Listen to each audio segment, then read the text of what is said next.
नमस्कार विद्यार्थ्यांनो, आपण मागील भागात सर्वनाम म्हणजे काय ते शिकलो। आज आपण शिकणार आहोत विशेषण म्हणजे काय आणि त्याचे प्रकार। विशेषण म्हणजे काय?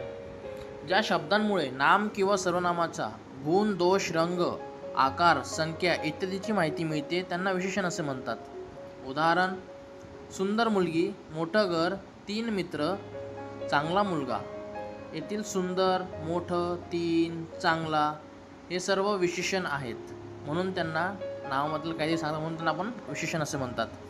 विशेषणाचे प्रकार: नंबर 1 गुणवाचक विशेषण, नंबर 2 संख्यावाचक विशेषण, नंबर 3 संकेतवाचक विशेषण, नंबर 4 स्वतःवाचक विशेषण।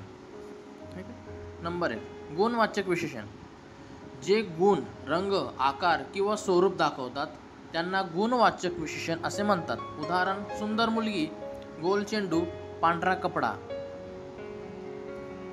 नंबर 2 संख्यावाचक विशेषण, जे संख्या किंवा प्रमाण सांगतात त्यांना संख्यावाचक विशेषण असे म्हणतात। उदाहरण: 2 पुस्तके, 5 विद्यार्थी, थोडं पाणी हे संख्यावाचक विशेषण।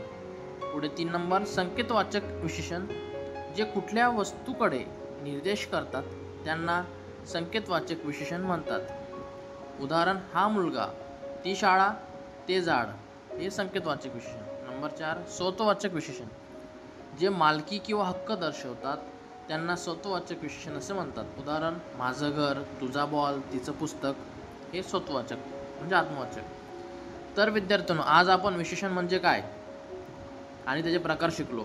पुढच्या भागात आपण शिकणार आहोत क्रियापद, वर्ब म्हणजे काय, ज्यामुळे कृती किंवा क्रिया दर्शवली जाते।